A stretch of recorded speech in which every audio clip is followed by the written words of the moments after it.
Hello friends, कैसे हैं आप सब। Welcome to RMPSU।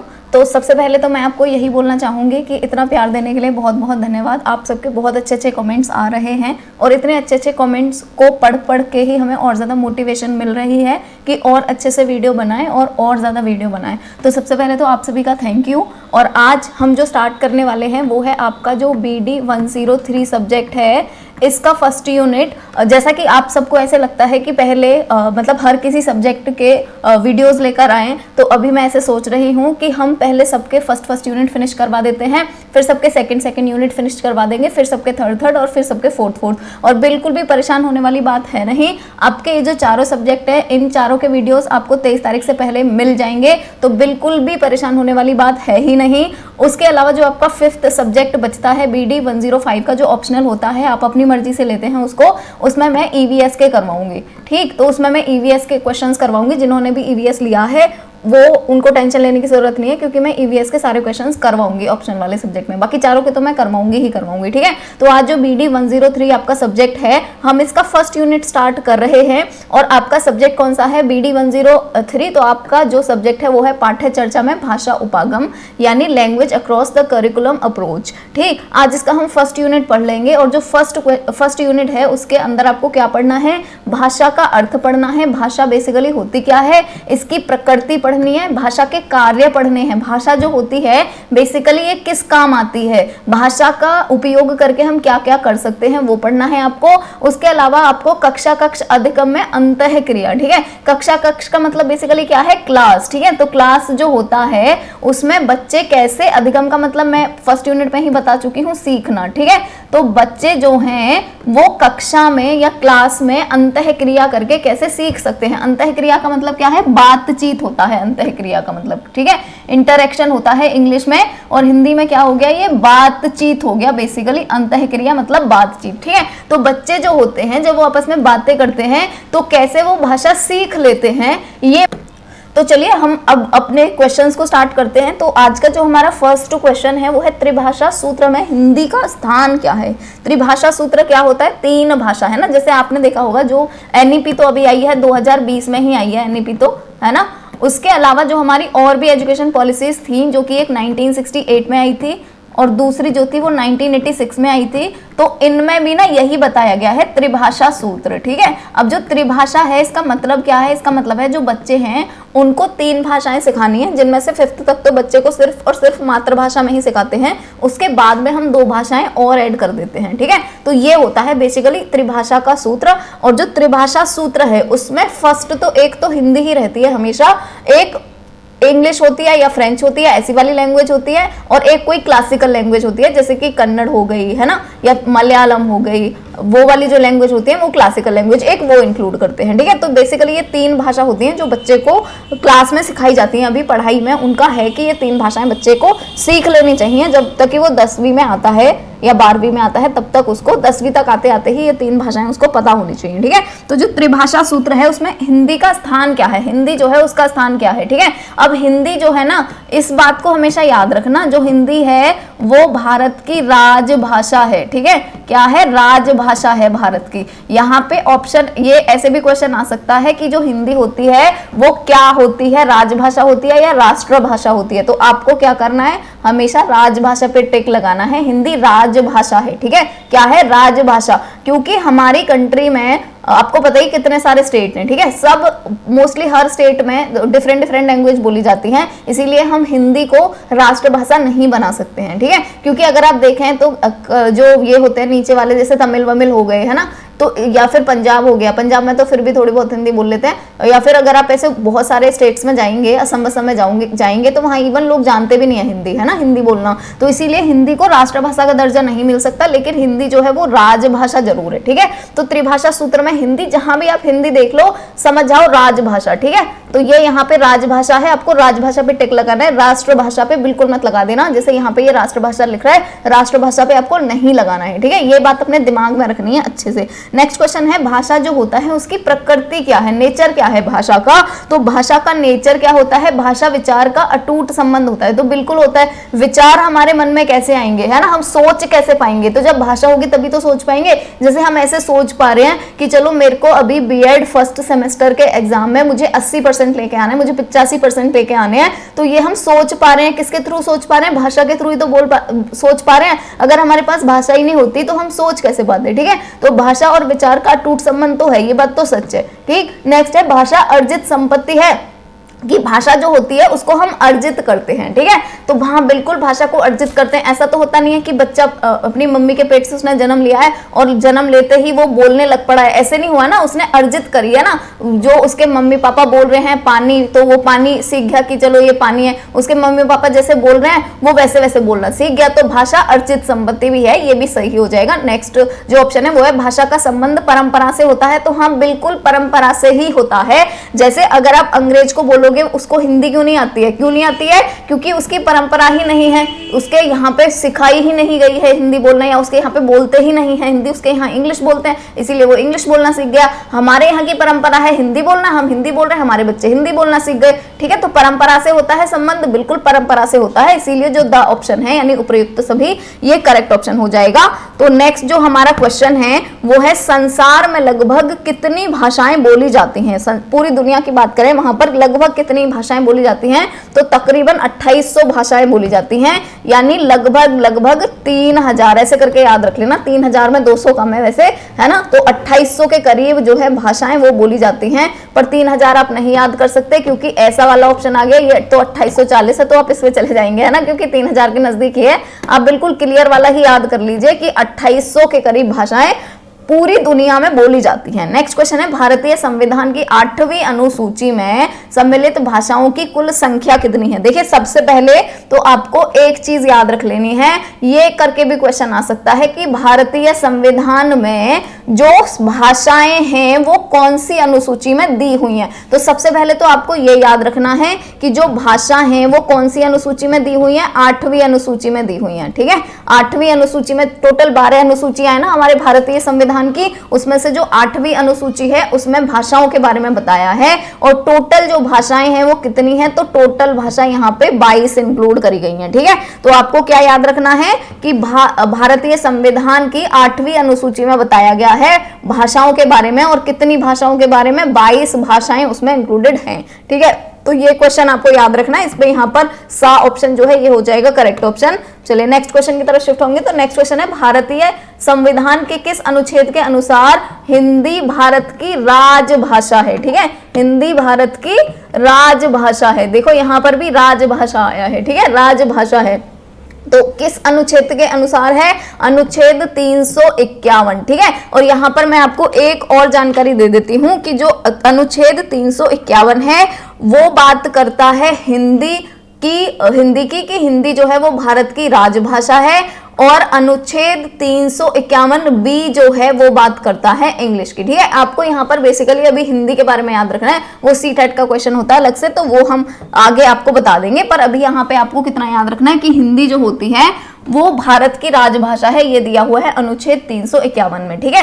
351 के 2 पार्ट होते हैं, ए और बी। ए में दिया हुआ है हिंदी और बी में दिया हुआ है इंग्लिश की। इंग्लिश जो है वो ऑफिशियल लैंग्वेज है, उसके बारे में बताया गया है 351 बी में, ठीक है। तो अभी इंग्लिश का आप मत भी याद करो, आप सीधा सीधा याद कर लो, 351 में बताया गया है। नेक्स्ट क्वेश्चन है, भारतीय संविधान होगा ये, भारतीय संविधान में को राजभाषा का दर्जा प्राप्त है। राजभाषा का दर्जा किसको प्राप्त है, तो राजभाषा का दर्जा प्राप्त है हिंदी को, ठीक है। ये तो अभी आपको रट ही गया होगा। नेक्स्ट क्वेश्चन है, हिंदी की बोलियां हैं, हिंदी की जो बोलियां हैं वो टोटल कितनी बोलियां हैं, ठीक है। बेसिकली हमारे यहाँ पे बहुत सारी मोस्ट ऑफ जो बोलियां हैं या मोस्ट ऑफ जो बोलियां बोली जाती हैं, ज्यादा से ज्यादा उनको हम बोलते हैं कि ये हिंदी की बोलियां हैं, हिंदी से ही इनका जन्म हुआ है, ठीक है। तो वो टोटल कितनी है, 17 बोलियां ऐसी हैं जो कि हिंदी की बोलियां हैं। नेक्स्ट क्वेश्चन है, प्राचीन भाषा को कहते हैं, जो प्राचीन भाषा होती है उसको हम क्या कहते हैं, तो उसको मूल भाषा बोलते हैं, ठीक है। प्राचीन भाषा मतलब मूल भाषा।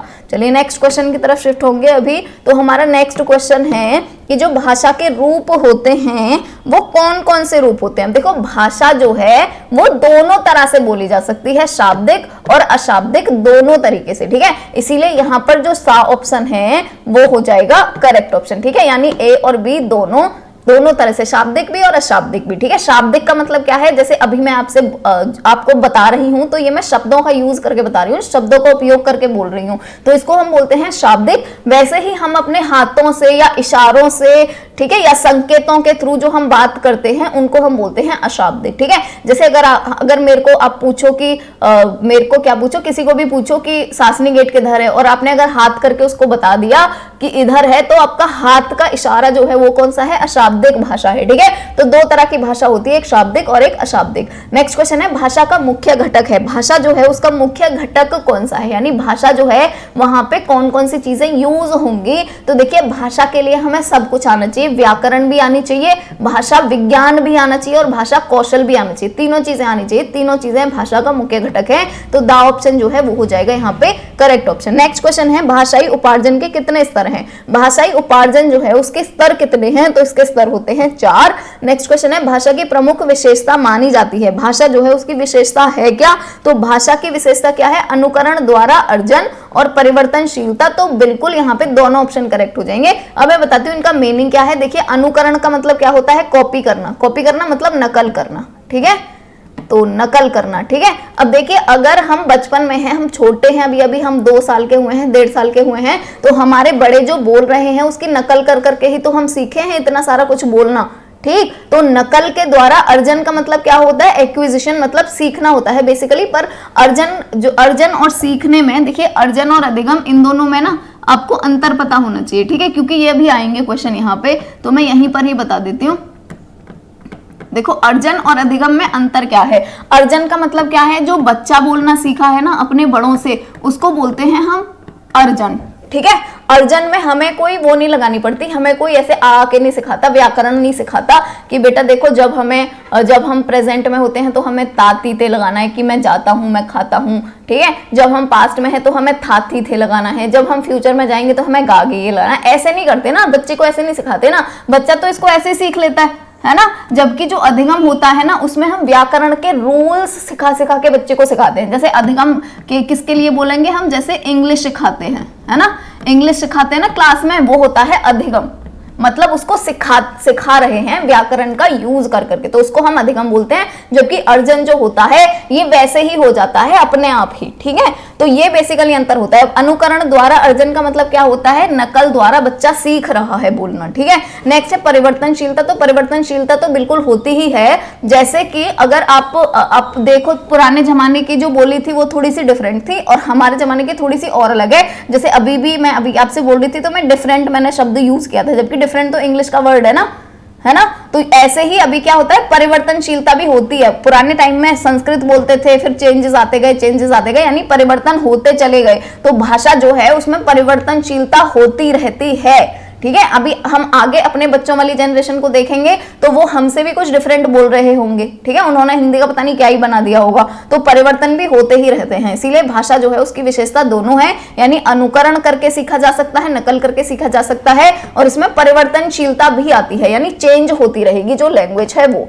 ठीक, चलिए नेक्स्ट क्वेश्चन की तरफ शिफ्ट होंगे। तो नेक्स्ट क्वेश्चन है, भाषा की प्रकृति का प्रमुख तत्व है। प्रमुख तत्व कौन सा है, भाषा जो है उसमें हमें क्या क्या चीजें यूज होती हैं। भाषा जब भी हम बोलते हैं तो ध्वनि यूज होती है, बिल्कुल ध्वनि नहीं यूज होगी, जब आवाज नहीं यूज होगी तो भाषा का फायदा क्या है, दूसरे तक पहुंच ही नहीं पाएगी। ठीक है, शब्द यूज होते हैं, बिल्कुल शब्द यूज होते हैं, वाक्य यूज होते हैं, बिल्कुल वाक्य यूज होते हैं, इसीलिए जो द ऑप्शन है वो हो जाएगा यहाँ पे करेक्ट ऑप्शन। ठीक है, नेक्स्ट क्वेश्चन है, भाषा जो होती है वो सहायक है। किसमें सहायक है, बालक के प्राथमिक समाजीकरण में तो बिल्कुल, और द्वितीयक समाजीकरण में तो बिल्कुल। ठीक है, अब यहाँ पे जो प्राथमिक समाजीकरण है उसका क्या मतलब है, प्राथमिक समाजीकरण होता है बच्चे का घर के अंदर। ठीक है, जैसे घर में जो उसके दादाजी हैं, दादी जी हैं, मम्मी पापा, भाई बहन, चाचा चाची, उनके बच्चे, ठीक है, सबसे जो उसका वार्तालाप हो रहा है, जो उसकी अंतःक्रिया हो रही है, जो उसकी बातचीत हो रही है, उसको क्या बोलते हैं, प्राथमिक समाजीकरण। यानी सबसे पहले जो बच्चे का समाजीकरण है वो अपने घर में ही होता है। और द्वितीयक समाजीकरण कहाँ पे होता है, तो आस पड़ोस में जाएगा बच्चा, फिर स्कूल में जाएगा, तो उसको क्या बोलते हैं हम, द्वितीयक समाजीकरण। ठीक, यहाँ पर तो भाषा दोनों में ही सहायक होगी ना, अपने घर में बातचीत करने में भी सहायक होगी और स्कूल में और अपने पड़ोस में भी बात करने में सहायक होगी, इसीलिए यहाँ पर जो सा ऑप्शन है ए और बे दोनों, वो हो जाएगा करेक्ट ऑप्शन। नेक्स्ट क्वेश्चन है भाषा स्वयं में, भाषा जो होती है वो स्वयं में क्या है? एक जटिल चुनौती है?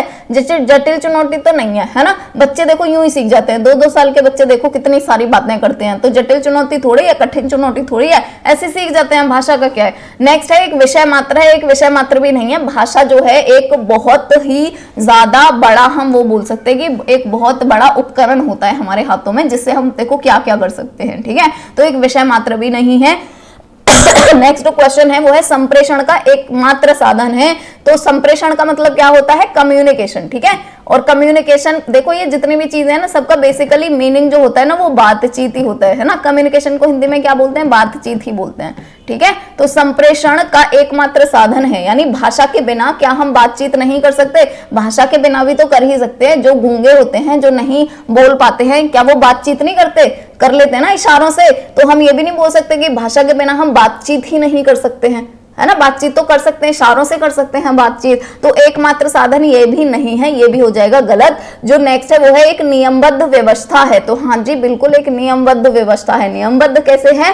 जैसे कि आपको अगर हिंदी आपको सिखाएंगे तो आप ऐसा नहीं है, आप ऐसे बोल देंगे कि मेरे को बीएड में 80% लाता था, ऐसे नहीं बोलेंगे ना, आप ऐसे बोलेंगे मैं लाऊंगा, ठीक है। तो था नहीं बोल सकते आप, क्योंकि अभी आप बीएड में पेपर देने वाले हैं, अपने अब दे नहीं चुके हैं, तो ये क्या हुआ? नियम हुआ कि आप वहां पर था नहीं लगा सकते, आपको यहाँ पे गागी गे ही लगाना पड़ेगा।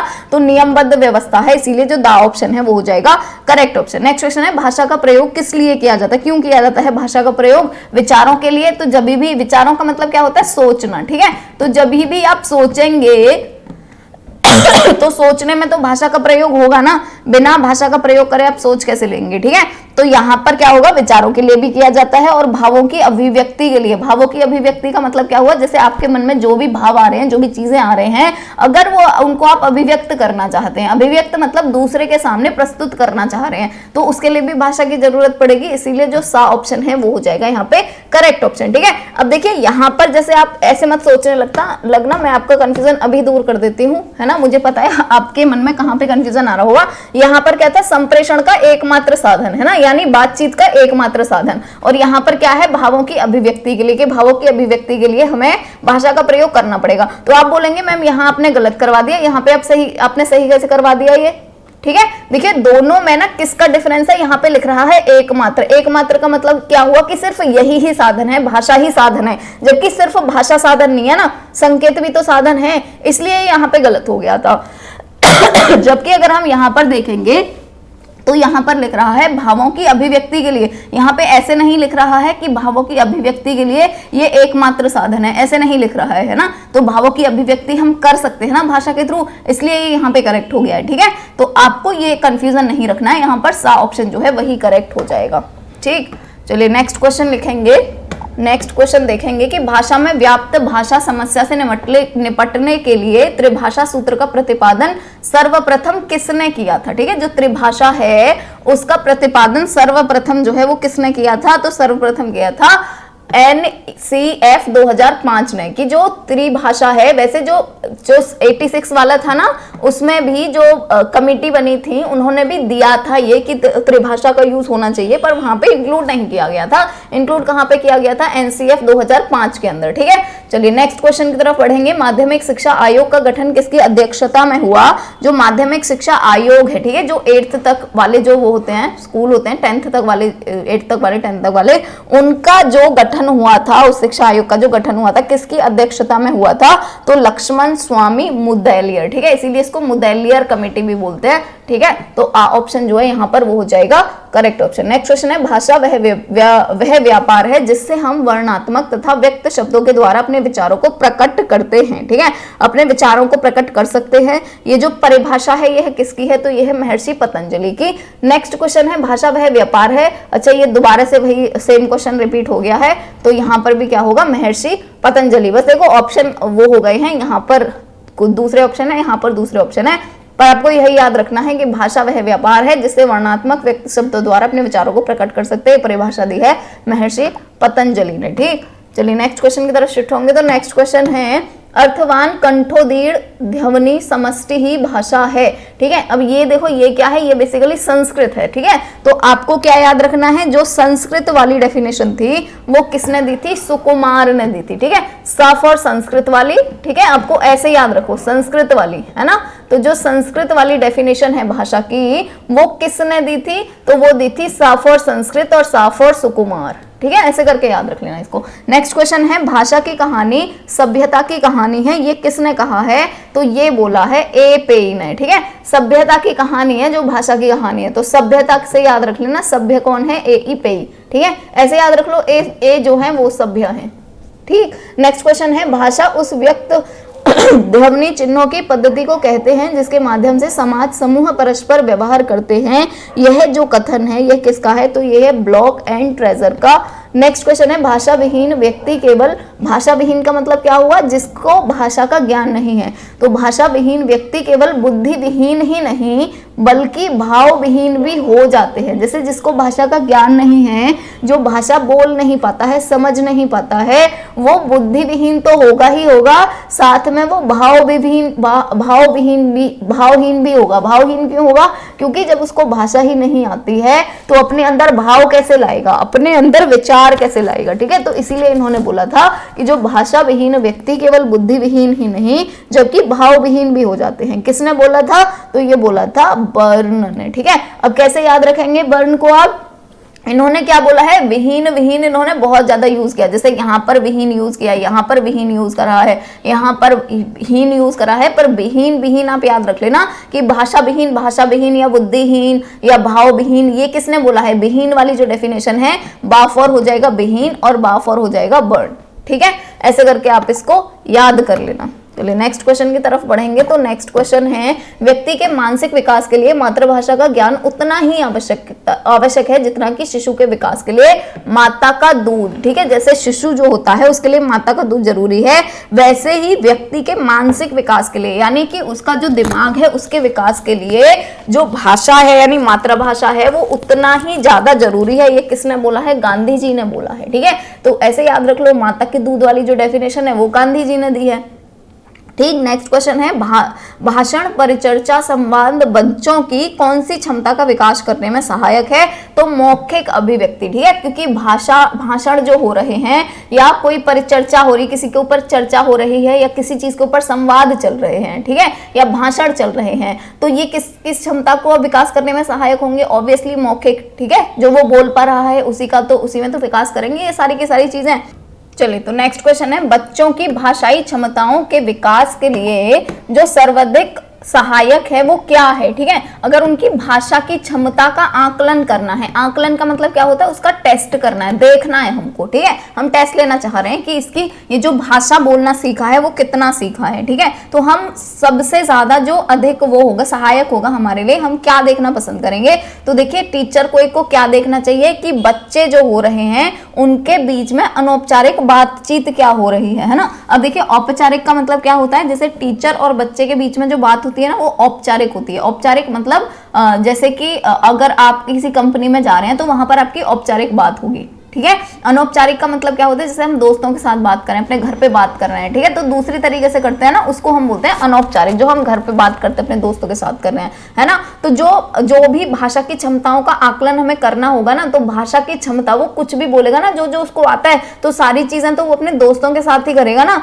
और अनौपचारिक बातचीत में ही कर पाएगा, तो वहीं पर ही हम सबसे ज्यादा बच्चे का आकलन कर सकते हैं, ठीक है। और यहाँ पर ना मैं आपको एक बात और बता दूं कि आपको क्या करना है, आपको है ना बच्चे के ऊपर जब भी आप इवन सीटेट का भी एग्जाम देंगे या आप बीएड का भी एग्जाम दे रहे हैं, तो ये हम किस लिए दे रहे हैं, बीएड किस लिए कर रहे हैं या सीटेट किस लिए कर रहे हैं, बच्चों को पढ़ाना है हमें बेसिकली, है ना। तो आपको क्या करना है, यहाँ पर बच्चों के दिमाग से सोचना है ना। अब आपको क्या करना है कि जो भी बच्चे हैं सबसे पहले तो उन्हें कोई बर्डन नहीं देना, मतलब बच्चों को है ना कोई भी कठिन काम नहीं देना है, ठीक है। और बच्चों को यहाँ पे समझना है आपको भगवान के बच्चे जो है वही सब कुछ है, ठीक है। तुम ही हो माता पिता, तुम ही हो, मतलब बच्चों को ऐसे मान लो कि उसके बिना दुनिया में कुछ है ही नहीं, बच्चे सबसे ऊपर हैं, जो बच्चे बोल रहे हैं वो सही है, जो बच्चे कर रहे हैं वो सही है, जो भी बच्चे कर रहे हैं सब एकदम करेक्ट है, सब एकदम सही है, आपको ये समझ के चलना है, ठीक है। किसी भी चीज में आप बच्चों को पीछे नहीं छोड़ सकते। आप ऐसे नहीं बोल सकते कि बच्चा क्लास में आया है, उसको कुछ आता नहीं था, इतना मैंने सिखा दिया, ऐसे नहीं कर सकते आप। आपको हमेशा ऐसे याद रखना है, बच्चा क्लास में आया था, उसको बहुत कुछ आता था, वो बहुत जानता था, बच्चा जो है वो बहुत ही ज्यादा दिमाग है उसके पास, इतना दिमाग तो हमारे पास भी नहीं। आपको ऐसे समझना है, ठीक है।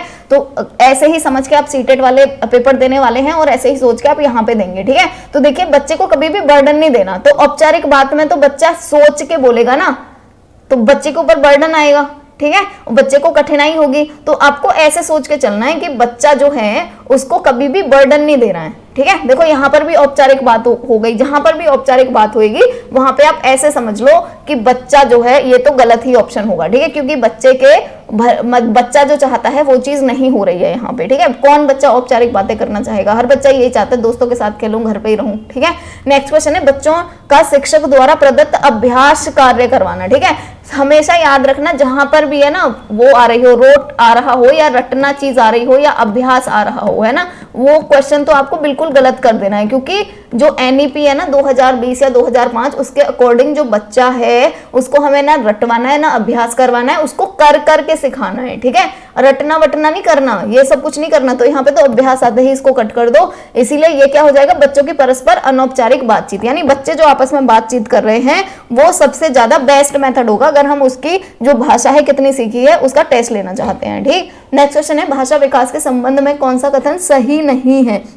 तो यहाँ पर कौन सा कथन सही नहीं है कि भाषा विकास जो है वो व्यक्ति निरपेक्ष है, ठीक है। भाषा का विकास व्यक्ति निरपेक्ष है ही नहीं। भाषा का विकास तो जो करना चाहेगा उसको हो जाएगा ना, चाहे कोई अमीर हो चाहे कोई गरीब हो, उसको उससे कोई लेना देना है ही नहीं, ठीक है। तो यहाँ पर जो भाषा विकास व्यक्ति निरपेक्ष है, ये वाला ऑप्शन जो है वो बिल्कुल भी सही नहीं है, यही हो जाएगा यहाँ पर सही ऑप्शन, ठीक है। नेक्स्ट क्वेश्चन है कि हिंदी भाषा की कक्षा में सबसे महत्वपूर्ण क्या है? अगर जो हिंदी भाषा की कक्षा की बात करें वहां सबसे महत्वपूर्ण क्या होगा, तो बच्चों की भाषाई क्षमताओं में विश्वास, ठीक है। क्योंकि हिंदी भाषा जो है, हिंदी भाषा का ही बच्चा आ रहा है पढ़ने, जो घर में भी हिंदी ही बोलता है, तो वहां पर उसको अपनी क्षमताओं में विश्वास होना चाहिए। आपको उसके अंदर कॉन्फिडेंस भर देना है, भर भर के, ठीक है। और जैसे कि पाठ्य पुस्तक हो या परीक्षाएं हो या पाठ्य चर्चा सहगामी क्रिया हो, ये वाले भी आप ऑप्शन कहीं पे भी देखो काट दो, बच्चे के विषय में अगर आए, ठीक है, बच्चे के विषय में, क्योंकि बच्चा जो है ना वहां पर हम हमेशा यही बोलेंगे। ऐसे भी क्वेश्चन आते हैं बहुत सारे कि बच्चा जो होता है उससे जो हमें सिखाना है वो कैसे होना चाहिए,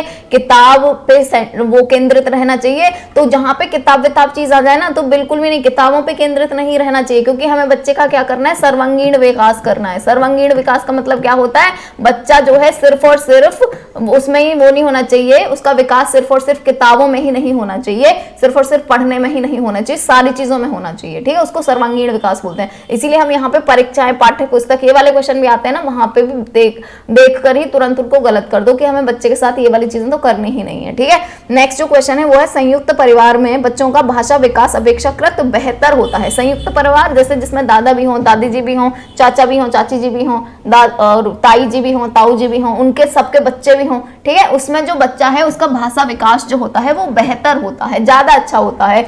क्यों होता है? क्योंकि देखो बहुत सारे जने हैं यहाँ पे, ठीक है, एक घर में बहुत सारे जने हैं और ये एक बच्चा है, तो ये इतने सारे बच्चों को बोलता हुआ देखेगा ना, तो ऑब्वियसली इसका भाषा विकास अच्छा हो जाएगा, ठीक है। तो ये जो होता है वो क्यों होता है, क्योंकि परस्पर अंतःक्रिया से, अंतःक्रिया मैंने क्या बोला था, बातचीत बोला था, अंतःक्रिया मतलब बातचीत, क्योंकि यहाँ पर बातचीत बहुत ज्यादा हो रही है सबके बीच में, इसीलिए बच्चा जल्दी से बातें करना सीख गया है, ठीक। नेक्स्ट जो क्वेश्चन है वो है, अंतःक्रिया विश्लेषण के प्रवर्तक कौन थे? तो इसके प्रवर्तक जो थे वो थे फ्लैंडर्स। और देखिए फ्लैंडर्स के ना यहाँ पे बहुत सारे क्वेश्चन आएंगे, आपको फ्लैंडर्स के ना सारे क्वेश्चन कर लेने हैं बहुत ही ज्यादा अच्छे तरीके से, ठीक है। अब देखिए ये जो फ्लैंडर्स थे, बेसिकली इन्होंने करा क्या था, तो इन्होंने जो शब्द होते हैं टीचर्स के बीच में या बच्चों के बीच में या जो भी जितने भी शब्द होते हैं, बेसिकली इन्होंने उन शब्दों के कैटेगरीज बनाए हुए हैं, ठीक है। जो शाब्दिक व्यवहार है ना, बेसिकली जो ये फ्लैंडर हैं इन्होंने किस पे काम किया है, शाब्दिक व्यवहार पे काम किया है। शाब्दिक व्यवहार मतलब जो शब्द हैं वो कैसे कैसे होते हैं बच्चे के बीच में या टीचर के बीच में, तो इन्होंने शाब्दिक व्यवहार पे काम किया है। ये वाले आप लिख लेना कहीं पे, क्योंकि ये थोड़ा इंपॉर्टेंट है, ठीक है। इन्होंने शाब्दिक व्यवहार पे काम किया और उन्होंने शाब्दिक व्यवहार जो होता है उसको कुल कितनी श्रेणियों में बांटा हुआ है, तो उन्होंने 10 श्रेणियों में बांटा हुआ है, ठीक है। अब ये जो 10 श्रेणी है, ये 10 श्रेणी है कैसे कैसे, तो इन 10 में से जो 7 श्रेणी है ना, वो 7 श्रेणी तो है शिक्षक वार्ता की, ठीक है, कि जो शिक्षक है यानी जो टीचर है उसको कैसे कैसे वार्ता करनी चाहिए, वो 7 श्रेणी तो है शिक्षक के बारे में, ठीक है। यस, हम पूरा लिख लेते हैं शिक्षक वार्ता के बारे में।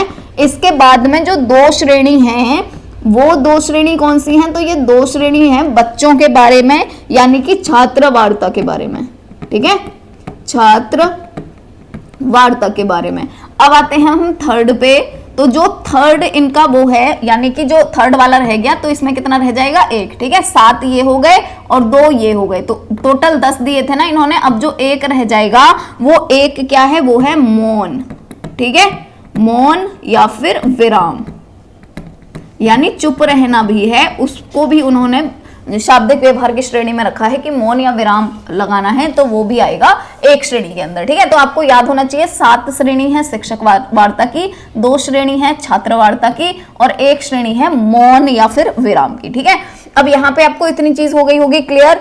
इसके बाद में इन्होंने क्या करा था कि जो इन्होंने 7 श्रेणियों में डिवाइड किया था शिक्षक वार्ता को, इसको भी इन्होंने 2 चीजों में डिवाइड किया हुआ है शिक्षक वार्ता को भी। और ये 2 चीजें कौन कौन सी हैं, तो ये 2 चीजें हैं, एक तो है प्रत्यक्ष अंतःक्रिया, प्रत्यक्ष अंतःक्रिया, ठीक है, ये आप लिख लेना अच्छे से, अंतःक्रिया, और दूसरी है अप्रत्यक्ष अंतःक्रिया, ठीक, अप्रत्यक्ष अंतःक्रिया, ठीक, ये आपको याद रख लेना है बहुत ही ज्यादा अच्छे तरीके से, ठीक है। तो बेसिकली फ्लेंडर्स जो है उन्होंने शाब्दिक व्यवहार पे काम किया है। शाब्दिक व्यवहार का मतलब क्या हो गया, बेसिकली अंतःक्रिया हो गया। अंतःक्रिया बातचीत, और बातचीत कैसे होगी, शब्दों के माध्यम से, है ना। तो अंतःक्रिया विश्लेषण भी आ जाए, अंतःक्रिया मतलब बातचीत, मतलब शाब्दिक व्यवहार, ठीक है। तो ये आ जाएगा, तो आप लोग खुद समझ जाओगे फ्लेंडर्स जो है वही ही होगा यहाँ पे करेक्ट आंसर, ठीक है। तो आपको ये हो जाएगा क्लियर।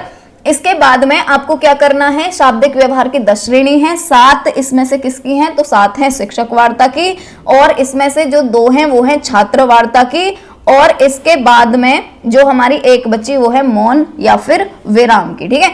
अब यहाँ पे आप कर लीजिए क्वेश्चन, ये आपने लिख लिया होगा। अब हम इसके क्वेश्चन करेंगे। तो देखिए यहाँ पर है फ्लेंडर्स जो है उन्होंने शाब्दिक अंतःक्रिया, शाब्दिक अंतःक्रिया मतलब जो हम शब्दों के माध्यम से अंतःक्रिया कर रहे हैं, बातचीत कर रहे हैं, उसको कितने वर्गों में प्रतिपादन किया है, ठीक है, कितने वर्गों में उन्होंने बांटा है या कितनी श्रेणियों में बांटा है, कैसे भी आ सकता है, वर्ग भी लिखा हुआ आ सकता है और श्रेणी भी लिखा आ सकता है। तो आपको याद होगा 10 श्रेणियों में बांटा है, ठीक।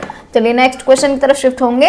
तो नेक्स्ट क्वेश्चन है अंतःक्रिया प्रतिमान का कौन सा तत्व नहीं है। अंतःक्रिया प्रतिमान जो है उसका कौन सा तत्व नहीं है, जो बातचीत कर रहे हैं उसका कौन सा तत्व नहीं है। तो उद्देश्य भी होता है, किसी उद्देश्य के लिए ही तो बात करते हैं, है ना। प्रस्तुतिकरण भी होता है, जब हमें कुछ प्रस्तुत करना होता है किसी के सामने, जब हम अपनी कोई बात का प्रस्तुतिकरण कर रहे हैं तो हमें बोलना पड़ेगा, अंतःक्रिया करनी पड़ेगी, है ना। और मूल्यांकन भी होता है, जब मौखिक मूल्यांकन जो होता है, जो वाइवा होता है वो, या प्रैक्टिकल अगर आपने कभी दिए हैं तो वहां पे वाइवा जो हो रहा होता है तो वो भी तो बोल बोल कर ही पूछते हैं बच्चों से कि ये क्या है वो क्या है। तो वो भी क्या हो गया, मूल्यांकन के लिए भी होता है। किसके लिए नहीं होता है, संरचना के लिए। इसीलिए यहाँ पे जो सा ऑप्शन है वो हो जाएगा करेक्ट ऑप्शन। नेक्स्ट क्वेश्चन है व्यवस्थित नियंत्रण से तात्पर्य होता है। जो व्यवस्थित नियंत्रण है उसका बेसिकली मतलब क्या है, तो इसका मतलब है वर्ग प्रणाली और संकेत प्रणाली से, ठीक है। ये 2 प्रणाली होती हैं और इन दोनों प्रणालियों को किसने बताया है, उन्होंने ही बताया है। किसने, फ्लेंडर्स ने, ठीक है, फ्लेंडर्स,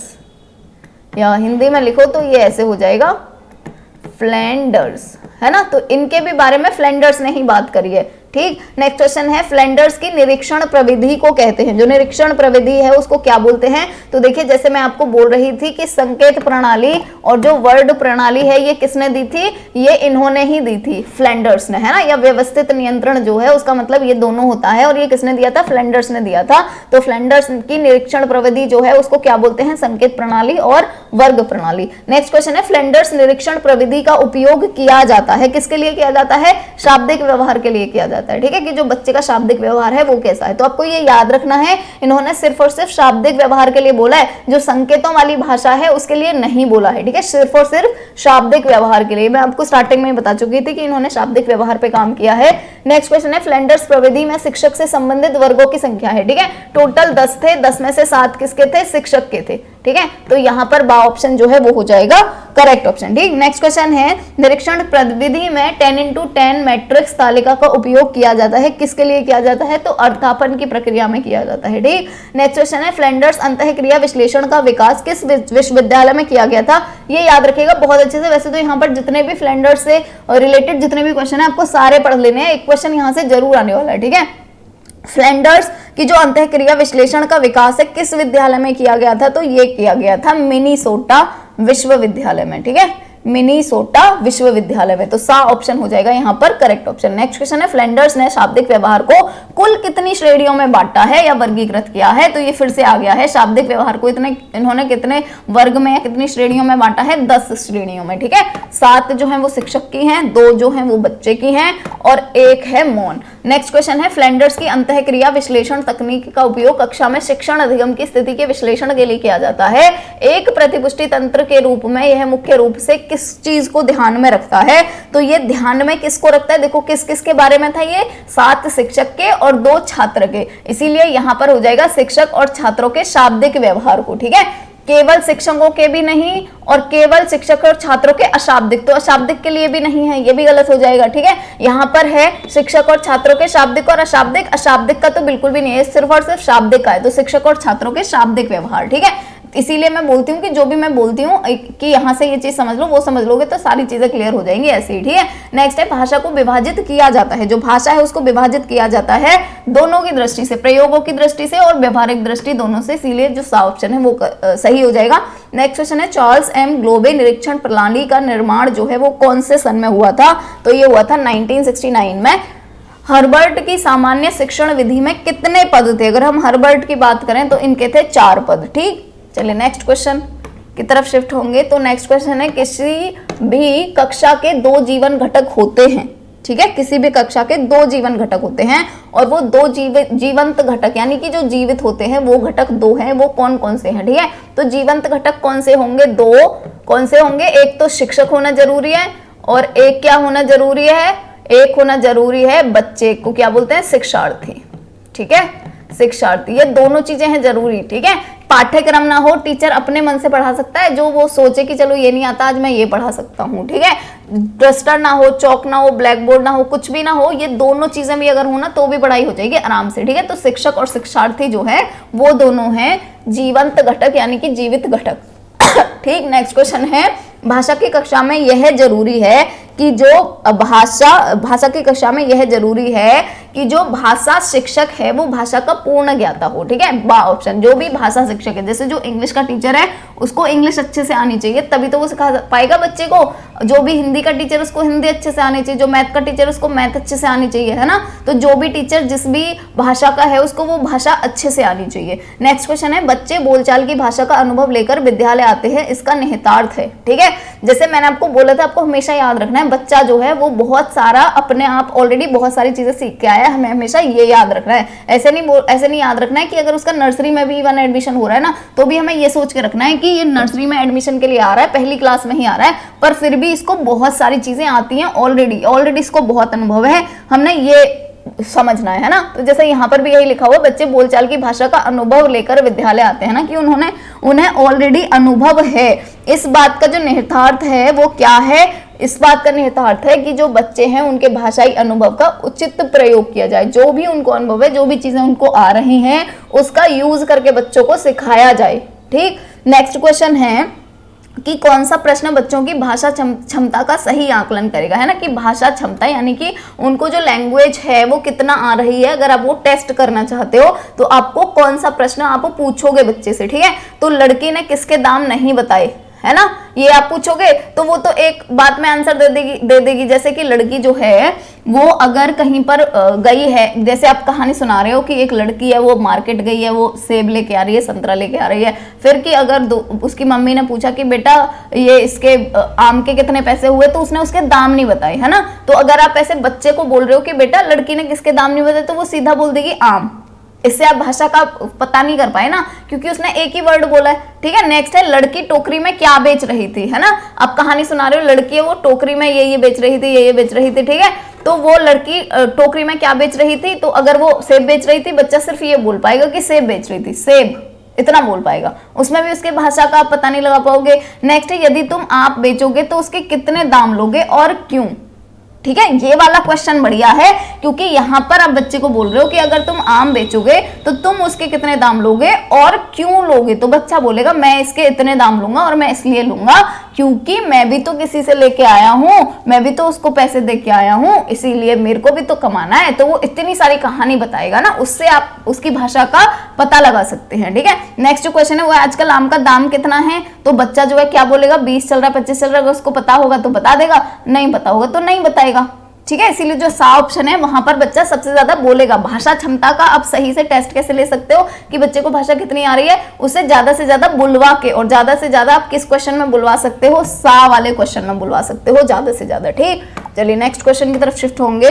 तो हमारा जो नेक्स्ट क्वेश्चन है वो है भाषा सीखने और भाषा अर्जित करने में मुख्य अंतर जो है, मुख्य अंतर का आधार क्या है। ठीक है, अब देखिए जैसे मैंने आपको दो चीजें बताई थी, भाषा सीखना, ठीक है, सीखना का मतलब क्या हो गया, अधिगम हो गया। ये आप सीटेट के लिए बहुत इंपॉर्टेंट क्वेश्चन होता है, इसको हम लैंग्वेज लर्निंग और लैंग्वेज एक्विजिशन बोलते हैं, दो टर्म होती हैं, है ना, भाषा अधिगम और भाषा अर्जन, दो चीजें होती हैं ये। ठीक है, दोनों चीजें सीटेट के पॉइंट ऑफ व्यू से भी बहुत ज्यादा इंपॉर्टेंट होती हैं, बीएड के पॉइंट ऑफ व्यू से बहुत ज्यादा इंपॉर्टेंट है। अब देखिए भाषा सीखने का मतलब क्या हुआ, भाषा का अधिगम, है ना, क्योंकि मैंने बोला था कि अधिगम मतलब सीखना, और अर्जित का मतलब क्या हो गया, अर्जन करना, है ना। और ये मैं आपको थोड़ी देर पहले भी बता रही थी कि अर्जन का मतलब क्या होता है, हमारी बिना कॉन्शियसनेस के हम सीख जाएं, यानी कि हम इनडायरेक्टली सीख जाएं। जैसे घर में होते हैं, हम घर में हमारे हिंदी बोलने वाले हैं, हम ऐसे ही सीख गए, हमें कोई सिखाया थोड़ी गया था हिंदी को, हम तो ऐसे सीख गए ना, लोगों को बोलते बोलते लोग बोल रहे थे हमारे घर वाले और हम ऐसे ही सीख गए।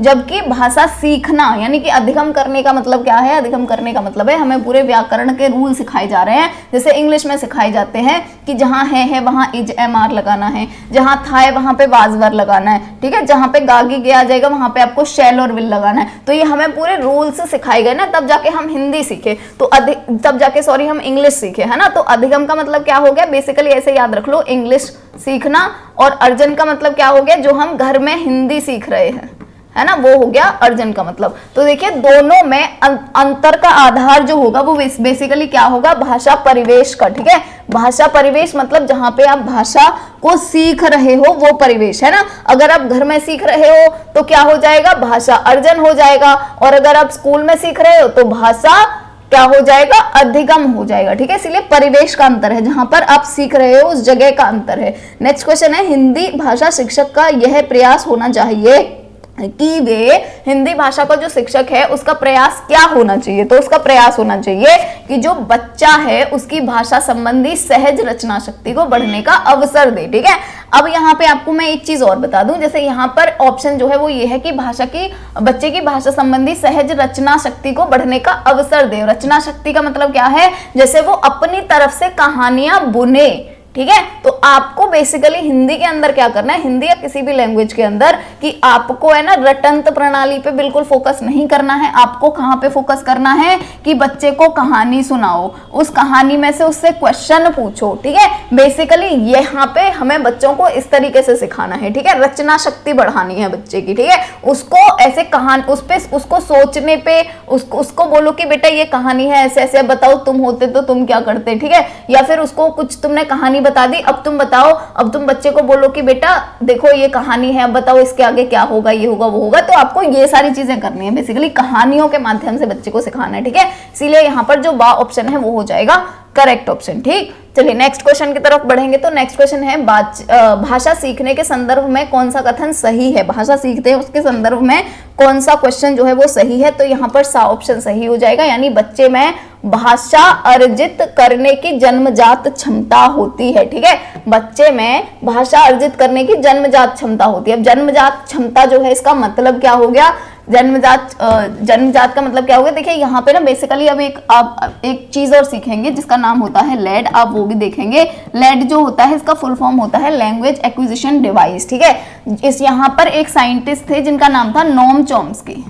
ठीक है, इनका नाम था नोम चॉम्स्की, और ये जो साइंटिस्ट थे या मनोवैज्ञानिक थे, इन्होंने क्या बोला था नोम चॉम्स्की ने कि बच्चे जो होते हैं ना उनके दिमाग में जब वो जन्म लेते हैं उसी समय ही एक लैड नाम की डिवाइस होती है, यानी लैंग्वेज एक्विजिशन डिवाइस होती है, वो उसके माध्यम से सीखते हैं। ठीक है, इसीलिए ये बोलते थे कि बच्चों में भाषा को सीखने की या अर्जित करने की जन्मजात क्षमता होती है। वो क्षमता होती क्यों है, क्योंकि उनके दिमाग में लैड होता है, इसलिए ये बोला था नोम चॉम्स्की ने। ठीक है, तो इसीलिए यहाँ पर जो सा ऑप्शन है वो हो जाएगा सही ऑप्शन, कि बच्चे जो हैं उनमें जन्मजात क्षमता है भाषा को सीखने की। आपको याद रखना है ये नोम चॉम्स्की आपके अभी तो सिलेबस में है नहीं, हो सकता है शायद जो मैं फर्स्ट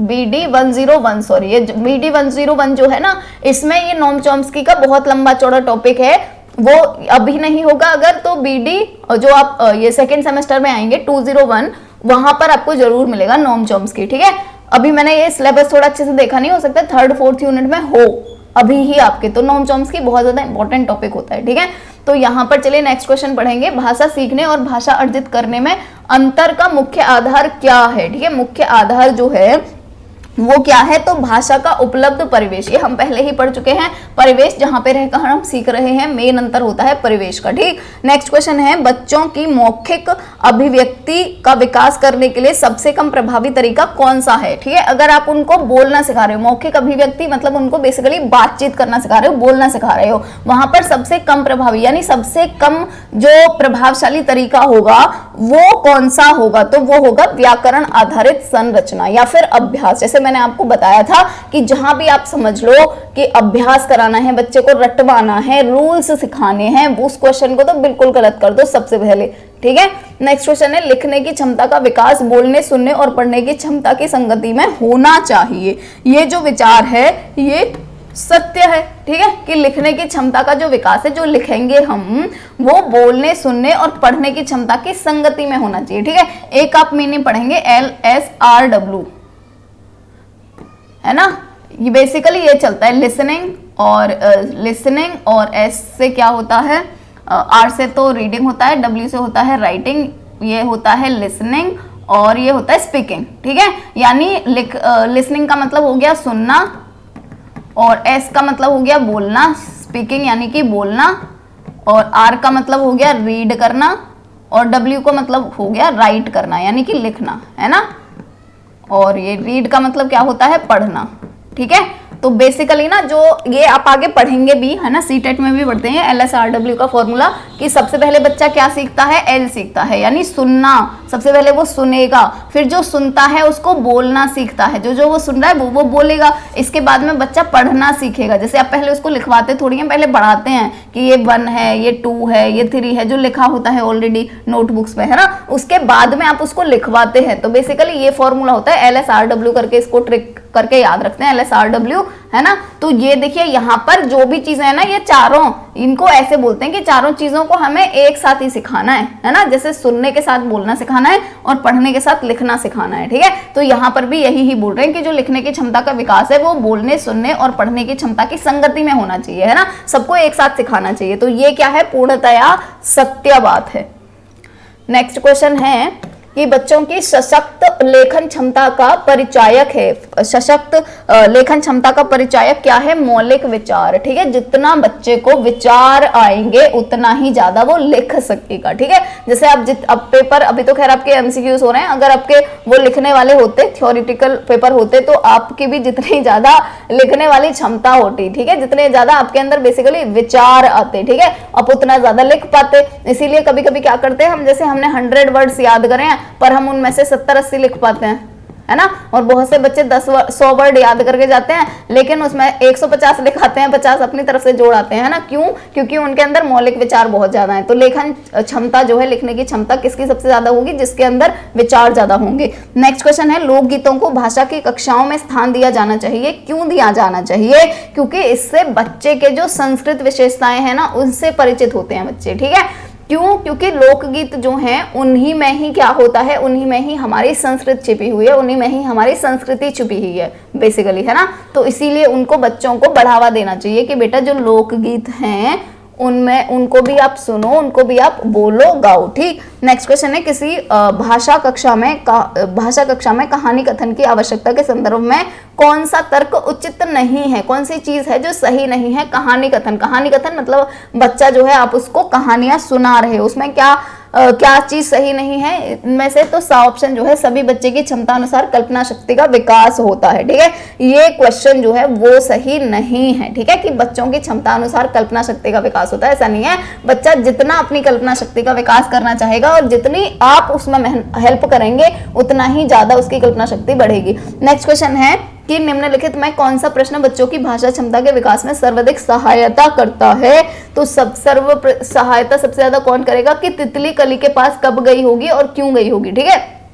क्योंकि अगर आप बच्चे से ये पूछोगे तो बच्चा बहुत ज्यादा बोल पाएगा। और जैसे मैंने बताया था आपको कि बच्चे को बेसिकली आपको ज्यादा से ज्यादा बुलवाना है, ताकि उसका ज्यादा से ज्यादा भाषा का विकास हो सके, ठीक। जैसे यहाँ पर अगर देखेंगे, तितली और कली ने क्या खेल खेला? बच्चा एक वर्ड में बोल देगा। तुम्हारी मनपसंद किताब कौन सी है? एक वर्ड में बोल देगा। डाल डाल का इस्तेमाल करते हुए वाक्य बनाओ, तो वो डाल डाल का इस्तेमाल करते हुए एक वाक्य बनाएगा। जबकि जो फर्स्ट है, तितली कली के पास कब गई होगी और क्यों गई होगी, ठीक है। तो दो इसमें सेंटेंस बनाएगा बच्चा, ठीक है, और अपने दिमाग से सोचेगा भी, तब जाके बनाएगा। इसीलिए बच्चे का विकास यहाँ पर ज्यादा होगा, ठीक। चलिए नेक्स्ट क्वेश्चन की तरफ बढ़ते हैं। तो नेक्स्ट क्वेश्चन है, किस तरह के परिवेश में बच्चों का भाषा विकास अपेक्षाकृत बेहतर होगा, ज्यादा होगा? तो जो संयुक्त परिवार होते हैं, है ना, जैसे मैं बता रही थी, जितने ज्यादा जने होंगे परिवार में उतने ज्यादा वो बोलेंगे, और जितना ज्यादा वो बोलेंगे उतना ज्यादा बच्चा सुनेगा, जितना ज्यादा बच्चा सुनेगा उतना ज्यादा उसका विकास होगा। नेक्स्ट क्वेश्चन है, प्राथमिक स्तर पर भाषाई क्षमताओं का विकास ये है और साहित्य ये है, ठीक है। इसमें हमें बताना क्या है, तो इसको आप रट लेना, साध्य और साधन याद रख लेना, ऐसे वाले क्वेश्चन बहुत आते हैं, ठीक है। तो साध्य और साधन जो है वो हो जाएगा यहाँ पर करेक्ट ऑप्शन। नेक्स्ट क्वेश्चन है, प्राथमिक स्तर पर बच्चों की मौखिक अभिव्यक्ति का विकास करने की दृष्टि से सर्वाधिक महत्वपूर्ण जो गतिविधि है वो कौन सी है? तो कहानी सुनकर उससे अपनी भाषा में कहना, ठीक है। इससे ही बच्चे जो हैं वो ज्यादा से ज्यादा सोच पाएंगे और ज्यादा से ज्यादा बोल पाएंगे। नेक्स्ट क्वेश्चन है, प्राथमिक स्तर पर भाषा सिखाने से तात्पर्य है। प्राथमिक स्तर की अगर बात करें तो उसका मतलब क्या होता है? सिर्फ और सिर्फ भाषा का प्रयोग करना सिखाते हैं प्राथमिक स्तर पर। प्राथमिक स्तर का मतलब क्या हो गया? कक्षा 5 तक, है ना। तो कक्षा 5 तक सिर्फ और सिर्फ हम प्रयोग करना ही सिखाते हैं, ज्यादा कुछ भाषा के बारे में हमें वहां पर नहीं सिखाना कि व्याकरण क्या है इसकी, कि साहित्य पढ़वाना बच्चे को 5वीं क्लास के कुछ पल्ले ही नहीं पड़ेगा कुछ, ठीक है। वैज्ञानिक और तथ्य स्पष्ट भी नहीं करवाएंगे हम, सिर्फ और सिर्फ उसको सुपरफिशियल पढ़ाएंगे, मतलब भाषा का प्रयोग करना सिखाएंगे बस, ठीक। तो नेक्स्ट क्वेश्चन है, भाषा सीखने का उद्देश्य क्या होता है? ताकि हम प्रत्येक स्थिति में भाषा का प्रयोग कर सके, ठीक। नेक्स्ट क्वेश्चन है, भाषा सीखने की कौन सी विधि मातृभाषा को मध्यस्थ बनाए बिना, ठीक है। कौन सी विधि, ऐसी कौन सी विधि है जिसमें हम मातृभाषा जो है उसको मध्यस्थ बनाए बिना दूसरी भाषा को सीखने में सहायक होती? तो इसको हम बोलते हैं प्रत्यक्ष विधि। प्रत्यक्ष विधि को डायरेक्ट मेथड भी बोलते हैं, है ना। और डायरेक्ट मेथड में क्या करते हैं, जैसे जो क्लास है, अगर आप इंग्लिश मीडियम स्कूल में जाएंगे तो इंग्लिश मीडियम में सारे बच्चे, सारे टीचर इंग्लिश बोल रहे हैं और उनको बोलते बोलते देखकर आप सीख पाएंगे, इसको बोलते हैं प्रत्यक्ष विधि। जबकि जो अप्रत्यक्ष विधि होती है उसमें क्या करते हैं, उसमें हम व्याकरण के रूल सिखाते हैं। जैसे हम हिंदी मीडियम के पढ़े हुए हैं तो हमारे स्कूल में क्या करते थे, रूल्स बताते थे। पहले जब हम पता नहीं 6th में होते थे शायद, तब हमने वो प्रेजेंट पास्ट फ्यूचर वाले सेंटेंस पढ़े थे, है ना। तो हमें पूरे रूल्स वगैरह बताते थे ना, उसको क्या बोलते हैं, अप्रत्यक्ष विधि या इनडायरेक्ट मेथड, ठीक। चलिए नेक्स्ट क्वेश्चन की तरफ शिफ्ट होंगे। तो नेक्स्ट क्वेश्चन है, बच्चों का बोलना सीखने के संदर्भ में कौन सा कथन सही है? तो इसमें से कथन कौन सा सही हो जाएगा? कहने सुनने के अधिक से अधिक अवसर मिलने पर बच्चे बोलना सरलता से सीखते हैं, है ना। जैसे अगर उनका जहां पर सुनना और कहना यानी सुनना और बोलना ज्यादा हो रहा हो तो वहां पर वो ऑब्वियसली ज्यादा सीखेंगे। नेक्स्ट क्वेश्चन है, भाषा सीखने में मातृभाषा का व्याघात जो है वो होता है? तो हाँ, बिल्कुल होता है, ठीक। नेक्स्ट क्वेश्चन है कि भाषा सीखने सिखाने के संदर्भ में गृह कार्य का उद्देश्य जो होता है वो क्या होता है, तो सीखने को विस्तार देना। बेसिकली आपको यहाँ पे जैसे मैं बता रही थी कि आपको बेसिकली करना क्या है, बच्चे को ज्यादा से ज्यादा बुलवाओ। जहां भी आप ऐसे वाला ऑप्शन दो जैसे सीखने को विस्तार देना, इसका क्या मतलब है, बच्चा जो बोल रहा है बोलने दो उसको, जो पूछ रहा है सबके आंसर दो, ठीक है। तो इससे क्या होगा, बच्चा जो है उसको ज्यादा से ज्यादा भाषा सीखने में आसानी होगी। नेक्स्ट क्वेश्चन है, भाषा सीखने में होने वाली त्रुटियों के संदर्भ में कौन सा कथन सत्य नहीं है, तो ये वाला कथन सत्य नहीं है कि भाषा सीखने में होने वाली त्रुटियां स्थायी होती हैं। स्थायी मतलब रहेंगे ही रहेंगे, ठीक है। जैसे बच्चा जो होता है जब वो स्टार्टिंग में बोलता है तो वो क्या बोलेगा, वो खाना के लिए थाना बोलेगा, ठीक है। खाना के लिए क्या बोलेगा, थाना बोलेगा, है ना। पर क्या वो हमेशा थाना बोलता है, नहीं बोलता ना। बड़े होते होते सीख जाता है थाना बोलना, थाना नहीं खाना बोलना, ठीक है। बड़े होते होते वो खाना बोलना सीख जाता है। वैसे ही अगर और बातों के बारे में बात करें तो बच्चे जो हैं वो क्या बोलेंगे, ऐसे बोलेंगे कि मुझे स्कूल नहीं जाना है ना। स्कूल नहीं बोल पाएगा, पर क्या वो हमेशा स्कूल नहीं बोल पाता है ना, बाद में सीख जाता है। तो स्थायी नहीं होती हैं त्रुटियां, कैसी होती हैं, अस्थायी होती हैं, है ना।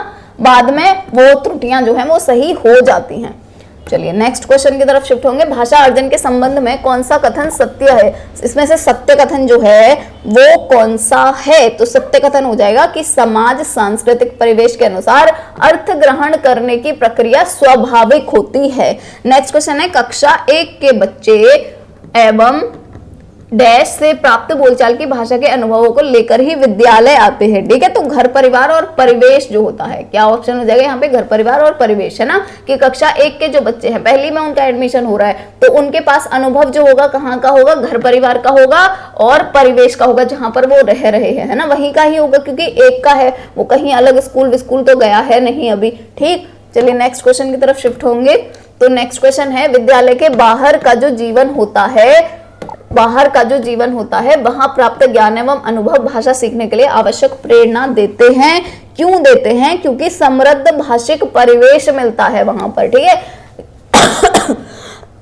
जैसे विद्यालय के बाहर की अगर बात करें तो वहां पर उसको कितनी सारी चीजें मिलेंगी, वो जा रहा है वापस, है ना, रोड पे कितने सारे लोग बात कर रहे हैं, उसके बस में कितने सारे लोग बातें करते हुए मिलेंगे, घर पे कितने लोग बातें कर रहे हैं, पड़ोस में कितने कर रहे हैं, वो पार्क में खेलने जा रहा है, वहां पे कितने सारे लोग बात कर रहे हैं, है ना। तो बहुत ज्यादा समृद्ध भाषिक परिवेश मिलता है, जहाँ पे लोग तरह तरह से बात कर रहे हैं ना, डिफरेंट लैंग्वेज यूज करके, जबकि स्कूल में तो एक ही टाइप की लैंग्वेज यूज होती है। नेक्स्ट क्वेश्चन है, भाषा की कक्षा में कहानी सुनाने का मूल उद्देश्य जो है वो क्या है, तो मूल उद्देश्य है बच्चों की कल्पना शक्ति का विकास करना, है ना। कहानी आप सुना रहे हो ना तो बच्चे सोचने लगते हैं उन कहानियों के बारे में कि ऐसे हो रहा होगा। आप सुनाते हो एक भालू था जंगल में जा रहा था, उनके दिमाग में इमेज बन जाएगी इसकी जंगल की और उसमें भालू जाते हुए की, है ना। तो उनकी कल्पना शक्ति का विकास होता है जब हम कहानियां सुना रहे होते हैं। तो चलिए नेक्स्ट क्वेश्चन है, प्राथमिक स्तर की अगर बात करें तो प्राथमिक स्तर का, जैसे जहां पर प्राथमिक स्तर आ जाए ना वहां समझ लिया करो सीधा कक्षा 5 तक के बच्चों की बात हो रही है ना, 1 से 5 तक की बात।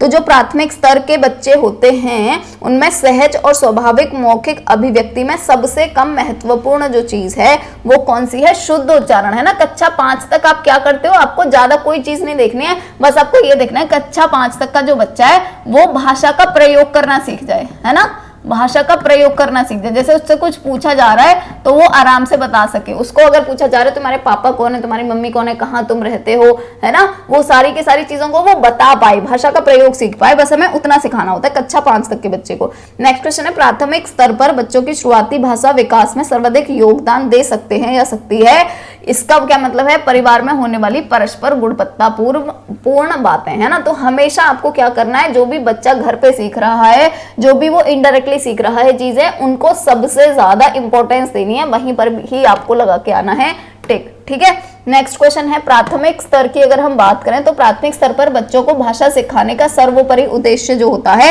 वो क्या होता है, अपनी बातों को दूसरों के समक्ष अभिव्यक्त करने की कुशलता का विकास करना, है ना। जैसे मैं बता रही थी, जहां प्राथमिक स्तर का बात आ जाए मतलब बच्चा जो है उसको भाषा का प्रयोग करना आना चाहिए बस, ठीक है। जैसे दूसरों के समक्ष उसको अभिव्यक्ति करने में यानी बातचीत करने में उसका विकास करना है। अभी हमें ज्यादा चीजें नहीं सिखानी है कि हम भाषा की व्याकरण सिखा दें उसको, है ना, रट्टा मरवाना सिखा दें, ये करवा दें वो करना है, दो ही सिखाते हैं उसको, ये सारी चीजें नहीं करवानी है हमें, मुहावरे सिखाते हैं ये नहीं करवानी है, अभी सिर्फ और सिर्फ हमें भाषा का प्रयोग करना सिखाना है प्राथमिक स्तर पे, ठीक है। नेक्स्ट क्वेश्चन है, प्राथमिक स्तर पर हिंदी भाषा सिखाने के लिए सबसे अधिक जरूरी जो है वो क्या है, तो कक्षा में प्रिंट समृद्ध परीक्षण, ठीक है। ऐसे प्रिंटेड बहुत सारी चीजें होनी चाहिए, जितना ज्यादा बच्चा देखेगा उसको उतना ज्यादा ही सीखेगा।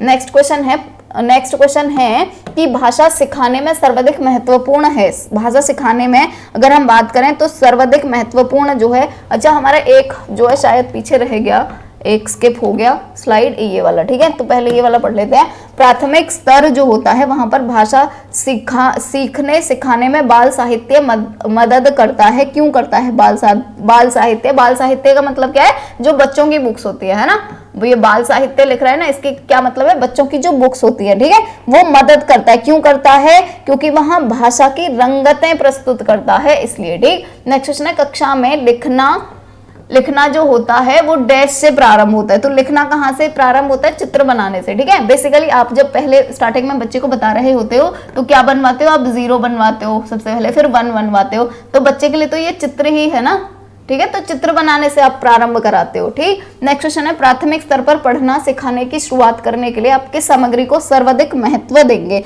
तो सर्वाधिक महत्व आपको किसको देना है? कहानियों को, है ना। जैसे मैंने बताया था कि कहानी जहां पर आ जाए मतलब वही सही है। तो सबसे ज्यादा महत्व हम किसको देंगे? कहानी को, क्योंकि कहानी को पढ़ के, कहानी को बोल के बच्चे का सबसे ज्यादा विकास होता है। नेक्स्ट क्वेश्चन है, बच्चों को लिखना सिखाने में सर्वाधिक महत्वपूर्ण जो है लिखना सिखाने में, ठीक है। तो बच्चे को लिखना अगर आपको सिखाना है, वहां पर सबसे ज्यादा महत्वपूर्ण क्या होगा? विचारों की अभिव्यक्ति, ठीक है। यानी उस बच्चे को बोलो बेटा जो तेरे मन में आ रहा है लिख तू, ठीक है। बच्चा अपने आप लिख रहा है कि मैं आज घर पे गया था, मम्मी ने मुझे पैसे नहीं दिए, मेरा तो वो चॉकलेट खाने का मन था, ये था वो था। वो जो लिखना चाह रहा है ना, उसको बोलो कि जो तेरे मन में आ रहा है अपने विचारों को लिख। यही होता है सबसे अच्छा मेथड, ठीक। चलिए नेक्स्ट क्वेश्चन की तरफ शिफ्ट होंगे। तो नेक्स्ट जो क्वेश्चन है हमारा वो है, भाषा सीखने सिखाने में सर्वाधिक महत्वपूर्ण है। भाषा सीखने सिखाने में सबसे ज्यादा महत्वपूर्ण क्या है? तो भाषा का समृद्ध परिवेश, ठीक है। जितना अच्छा समृद्ध परिवेश होगा उतना ही ज्यादा बच्चा सीखेगा। जितने ज्यादा लोगों को बातचीत करना देखेगा उतना ही ज्यादा वो सीखेगा, ठीक। नेक्स्ट क्वेश्चन है, बच्चों में पढ़ने लिखने की कुशलता की अगर बात करें तो पढ़ने लिखने की कुशलता के विकास में सर्वाधिक सहायक क्या है? कहानी पढ़कर सवाल बनाना, ठीक है। उसको बोलो कहानी पढ़ बेटा और सवाल बना, इनके क्या क्या क्वेश्चंस होंगे उनको बनाओ। तो वो बच्चा की कल्पना शक्ति भी बढ़ेगी इससे, है ना। वो सोचेगा तो उसकी वो सोचने की क्षमता भी बढ़ेगी। नेक्स्ट क्वेश्चन है, पढ़ने की कुशलता का विकास करने के लिए जरूरी है, क्या जरूरी है पढ़ने की कुशलता का विकास करने के लिए? बच्चे को बोल बोल कर पढ़ने के लिए निर्देश दो। क्यों दो बोल बोल कर पढ़ने के लिए? क्योंकि बोल बोल कर पढ़ेगा अगर वो, तो वो उसके दिमाग में भी जाएंगी चीजें, ठीक है। दिमाग से सोच सोच के भी पढ़ेगा। नेक्स्ट क्वेश्चन है, सुनी पढ़ी और समझी हुई भाषा को, सुनना और पढ़ी और समझी हुई जो भाषा है उसको सहज और स्वाभाविक लेखन द्वारा यानी लिखकर अभिव्यक्त करने की क्षमता का विकास करने में निम्नलिखित में से कौन सहायक है, ठीक है। तो स्वतंत्र, मौखिक और ये इसमें कौन सहायक होगा? हमारा बेसिकली क्वेश्चन है ये। तो यहाँ पर जो हमारा करेक्ट ऑप्शन है वो क्या हो जाएगा? सुनी देखी पढ़ी घटना को अपने शब्दों में लिखित रूप में अभिव्यक्त करना, ठीक है। उसको बोलो कि जो भी तुमने सुनी है, जो भी पढ़ी है, जो भी समझी है भाषा, उसके द्वारा कोई भी कहानी बेटा लिख के दिखाओ, है ना। तो उससे उसके लिखने का जो एक्सपीरियंस है वो बढ़ जाएगा, जो उसकी लिखने की क्षमता है वो बढ़ जाएगी, ठीक। चलिए नेक्स्ट क्वेश्चन की तरफ शिफ्ट होंगे। तो हमारा नेक्स्ट क्वेश्चन है कि बच्चों में सृजनात्मक अभिव्यक्ति का विकास करने के लिए सर्वश्रेष्ठ विधि जो है वो कौन सी है? तो पढ़ी गई कहानी का संक्षेप में लिखना, ठीक है। जैसे मैं बता रही थी, कहानी जहां पर भी देखो बच्चे को कहानी पढ़वाओ, बच्चे को कहानी को लिखवाओ अपने शब्दों में, हमें वही क्वेश्चन वही आंसरों पे टिक लगा देना है, ठीक। नेक्स्ट है, नाटक, सिनेमा, परिचर्चा, वाद विवाद आदि बच्चों की व स्वाभाविक एवं प्रतिक्रिया व्यक्त करने की क्षमता का विकास करने में मदद करते हैं। कौन कौन चीजें करते हैं? स्वतंत्र, मौखिक और लिखित। तो यहाँ पर सा ऑप्शन जो है वो हो जाएगा करेक्ट ऑप्शन, ठीक। चलिए नेक्स्ट क्वेश्चन है कि बच्चों की पठन कुशलता का विकास करने के लिए सर्वाधिक महत्वपूर्ण चीज क्या है? विभिन्न संदर्भों से जुड़ी सामग्री, बा ऑप्शन हो जाएगा करेक्ट ऑप्शन, ठीक है। क्योंकि जितने ज्यादा संदर्भ होंगे उतना ही ज्यादा बच्चा अच्छे से सीख पाएगा भाषा को, पढ़ पाएगा भाषा को, ठीक। नेक्स्ट है, कहानियां बच्चों के भाषा विकास में किस प्रकार सहायक हैं। जैसे कहानी, अब ये हम बोल रहे हैं कि कहानी बहुत जरूरी है, कहानी बहुत जरूरी है, तो किस प्रकार सहायक है, क्योंकि कहानी जब बच्चा सुनेगा या वो बोलेगा तो सबसे पहले तो उसकी कल्पना शक्ति बढ़ेगी, ठीक है। उसके बाद में वो जब सोचेगा तो वो ऐसे भी सोचेगा ना कहानी को कि इसमें ऐसे हो सकता था, ऐसे हो सकता था, है ना। तो उसकी सृजनात्मकता और चिंतन जो है वो भी बढ़ेगा, है ना, सोचना भी बढ़ेगा उसका। तो सा ऑप्शन यहाँ पे करेक्ट हो जाएगा। नेक्स्ट क्वेश्चन है, लेखन क्षमता का विकास करने के संदर्भ में आपके लिए सबसे अधिक महत्वपूर्ण क्या है। लेखन क्षमता यानी कि जो लिख रहा है बच्चा, उसका अगर विकास करना है तो सबसे अधिक क्या महत्वपूर्ण होगा, सुनी पढ़ी समझी हुई बातों की स्वाभाविक लिखित अभिव्यक्ति, ठीक है। ये तो अब आपको ऐसे रट्टा सा मर गया होगा कि हाँ चलो जो भी कहानी वहानी है उनको लिखना है, उनको सुनना है, उनको पढ़ना है, उनको समझना है, ठीक है। वहीं पर आपको टिक लगाना है। नेक्स्ट क्वेश्चन है, हिंदी भाषा सीखने सिखाने का दायरा इतना बड़ा होना चाहिए कि उनका नाता भाषा के प्रयोग से ना टूटे, ठीक है। नेक्स्ट क्वेश्चन है, बच्चों के भाषा सीखने में सर्वाधिक महत्वपूर्ण जो है वो क्या है, तो बातचीत करना, ठीक है। बातचीत करना, कहानी सुनाना, कहानी, यही आपको बस करना है क्योंकि हम बच्चों की बात कर रहे हैं यहाँ पे, ठीक है। तो हमें बच्चों के हिसाब से सोच के रखना है। नेक्स्ट क्वेश्चन है, प्राथमिक स्तर पर भाषा सीखने सिखाने का अर्थ है, क्या है प्राथमिक स्तर पर भाषा का प्रभावी प्रयोग, है ना। जैसे मैं बार बार बता रही हूँ आपको, प्राथमिक स्तर यानी कि कक्षा 5 तक के बच्चे जो हैं, कक्षा 1 से कक्षा 5 तक के बच्चे, उनको सिर्फ हमें भाषा का प्रयोग करना सिखाना है, ठीक है।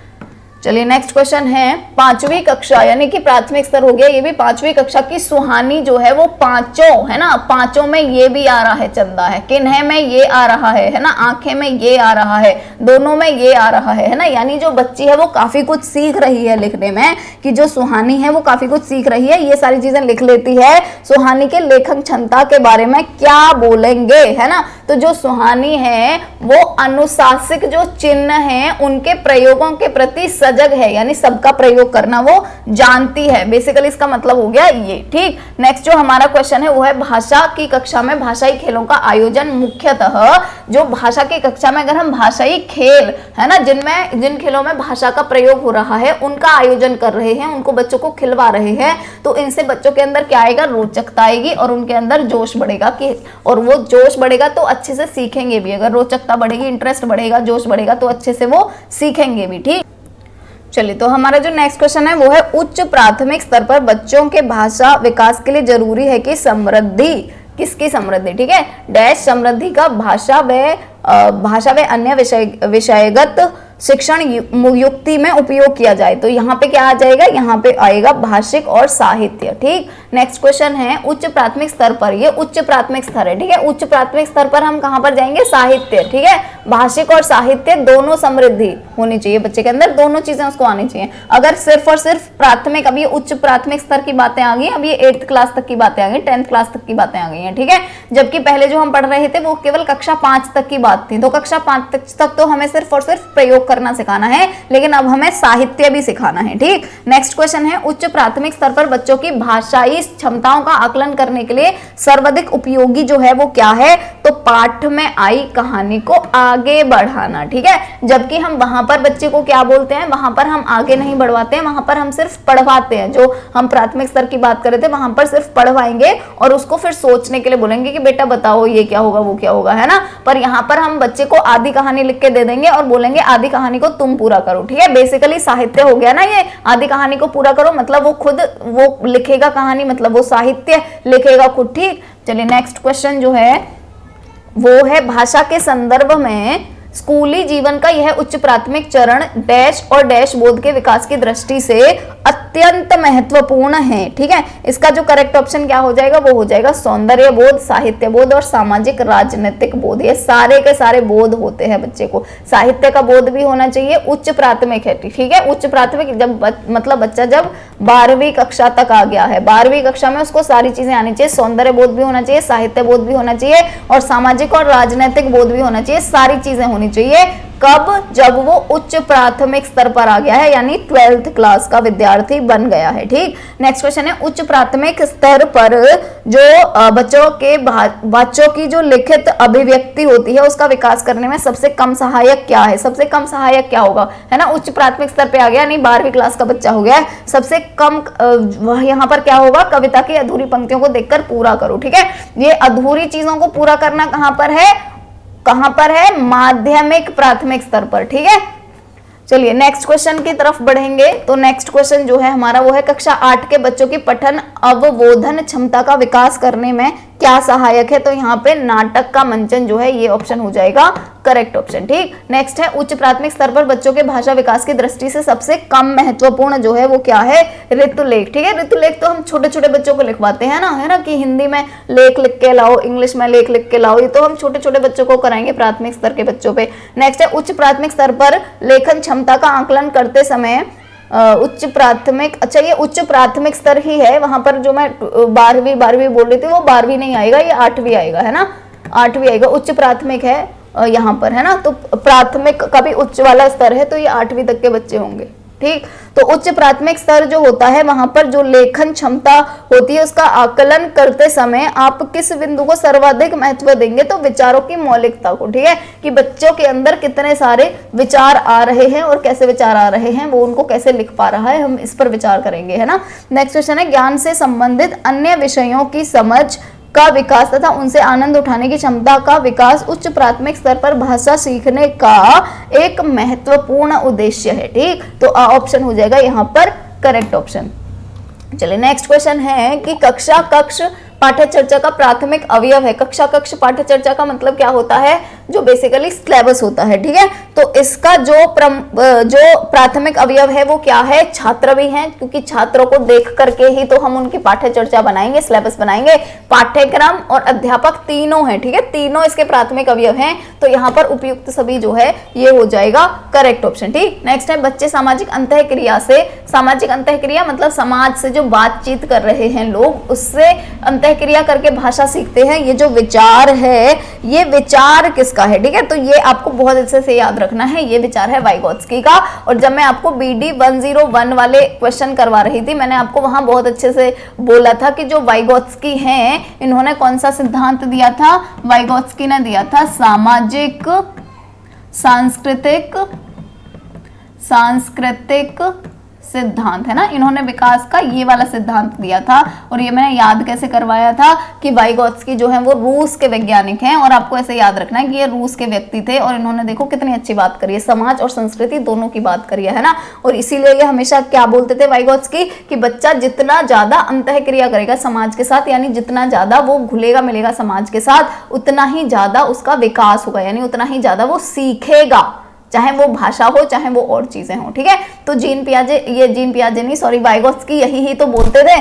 ठीक, नेक्स्ट क्वेश्चन है भाषा सीखने सिखाने में आप किसे सबसे अधिक महत्वपूर्ण मानते हैं। तो आपको क्या करना है, सामाजिक अंतःक्रिया पे लगाना है टिक, कि सामाजिक अंतःक्रिया जितना ज्यादा बच्चा समाज से जाके मिलेगा, जितना ज्यादा उससे बातचीत करेगा हर लोगों से, वो उतनी ही ज्यादा भाषा सीख पाएगा। ठीक है, नेक्स्ट है भाषा अर्जित करने में वाइगोत्स्की की किस पर, वाइगोत्स्की जो है उन्होंने किस चीज पर सबसे अधिक बल दिया है। तो वाइगोत्स्की ने क्या बोला था, समाज से अंतःक्रिया करके सीखेगा, यानी समाज में होने वाले भाषा प्रयोगों पर। ठीक है, सबसे अधिक समाज पर ही इन्होंने बल दिया था। इनका जो थ्योरी था वो भी सामाजिक सांस्कृतिक सिद्धांत था, तो इन्हीं से ही आप समझ जाएंगे। ठीक है, नेक्स्ट क्वेश्चन है भाषा अर्जित करने की प्रक्रिया में किसका सबसे अधिक किसका महत्व सबसे अधिक है। तो सबसे अधिक महत्व किसका है, समाज का। ठीक, सबसे अधिक महत्व किसका है, समाज का। समाज पे टिक लगाते जाओ। ठीक, नेक्स्ट है बच्चों की भाषा सीखने की जो क्षमता होती है वो कैसी होती है, जन्मजात होती है। ये हम पहले ही पढ़ चुके हैं, जो मैं आपको वहां बता रही थी कि आपको यहाँ पर नोम चॉम्स्की पढ़ोगे, आप अभी नहीं पढ़ोगे तो सेकंड सेमेस्टर में पढ़ोगे, शायद अभी ही पढ़ लोगे, नोम चॉम्स्की, है ना। नोम चॉम्स्की जो थे इन्होंने बोला था बच्चों में भाषा सीखने की जन्मजात क्षमता होती है, क्योंकि बच्चों के अंदर लैड नाम की एक डिवाइस होती है। लैड का मतलब क्या है, लैंग्वेज एक्विजिशन डिवाइस। ठीक है, ये आप याद रखिएगा, लैंग्वेज एक्विजिशन डिवाइस को। ठीक है, अब देखिए ये यहाँ पे आप ही गया, जो लैड है ये लैड होगा, है ना, जो लैड है उसका फुल फॉर्म क्या है, तो लैड का फुल फॉर्म मैं इतनी देर से बता रही हूँ, लैंग्वेज एक्विजिशन डिवाइस। ठीक है, तो यहाँ पर जो फोर्थ ऑप्शन है ये हो जाएगा सही ऑप्शन, यानी लैंग्वेज एक्विजिशन डिवाइस, भाषा उपार्जन प्रविधि। ठीक है, आपको इसको क्या करना है, आप ये भाषा उपार्जन प्रविधि मत याद करके चले जाना। मैं क्यों बोल रही हूँ मत याद करके चले जाना, क्योंकि वहां पे ऐसे भी लिखा हुआ आ सकता है, पिछली बार आ गया था इसमें ही, बीएड के ही आपके RMPSU में ही, वहां पे ऐसे भी आ सकता है लैंग्वेज मुझे लिखना भी नहीं आ रहा, देखो, लैंग्वेज एक्विजिशन डिवाइस, ऐसे करके भी लिखा हुआ आ सकता है आपका जो हिंदी वाला होगा ना सेक्शन, उसके अंदर डिवाइस है ना, ऐसे करके भी लिखा हुआ आ सकता है। तो आप इसको याद करके जाना इस क्वेश्चन के अंदर, लैंग्वेज एक्विजिशन डिवाइस। ठीक है, नेक्स्ट जो क्वेश्चन है हमारा वो है भाषा अर्जन और भाषा अधिगम के संदर्भ में कौन सा कथन सही नहीं है। ठीक है, भाषा अर्जन अधिगम दोनों के मतलब अब आप समझ गए होंगे, मैंने दो बार आपको बता दिया है। सीधा आंसर पे चलते हैं। भाषा अधिगम में कभी भी, भाषा अधिगम में कभी भी अनुवाद का सहारा नहीं लिया जाता है, ये तो चीज गलत हो गई ना। ठीक है, भाषा अधिगम का मतलब क्या होता है कि हमें व्याकरण के रूल सीखने पड़ेंगे पहले, है ना। व्याकरण के रूल का मतलब ही तो हो गया अनुवाद का सहारा नहीं लेना पड़ेगा। ठीक है, यानी हमारी जो अपनी लैंग्वेज है उसका हमें सहारा नहीं लेना पड़ेगा। जबकि अगर हम इंग्लिश सीखते हैं तो इंग्लिश में हमें टीचर कैसे सिखाता है, राम स्कूल जाता है, इसका इंग्लिश बनाओ, है ना, राम स्कूल जाता है। तो हमने अनुवाद यूज कर लिया ना, इसमें ये अनुवाद ही तो है, हमने अनुवाद यूज कर लिया ना। अगर हमने अनुवाद यूज कर लिया तो क्या हो जाएगा, वो अधिगम हो जाएगा। और यहाँ पर लिख रहा है अनुवाद का सहारा नहीं लिया जाता, इसीलिए जो यहाँ पर ये वाला ऑप्शन है सा, ये हो जाएगा करेक्ट ऑप्शन। ठीक, चलिए नेक्स्ट क्वेश्चन की तरफ बढ़ेंगे। तो नेक्स्ट क्वेश्चन है भाषा सीखने के लिए कौन सा कारक सर्वाधिक महत्वपूर्ण है। सर्वाधिक महत्वपूर्ण है समृद्ध भाषिक वातावरण। ठीक है, ये तो कई बार आ चुका है। दो चीजें हमें याद रखनी है, समाज बहुत इंपॉर्टेंट है भाषा सीखने के लिए, और समृद्ध भाषिक वातावरण, यानी कि बहुत सारा भाषिक वातावरण होना चाहिए। जैसे घर जो है वो संयुक्त परिवार होना चाहिए, बहुत सारे लोग होने चाहिए, है ना, तो वो समृद्ध भाषिक वातावरण होना चाहिए। जितना ज्यादा भाषिक वातावरण होगा उतना ही ज्यादा बच्चा भाषा सीखेगा, क्योंकि वो ज्यादा लोगों को बोलते हुए सीखेगा, इसलिए देखेगा, इसलिए, है ना। नेक्स्ट है बच्चे विद्यालय आने से पहले, बच्चे जो विद्यालय आते हैं उससे पहले,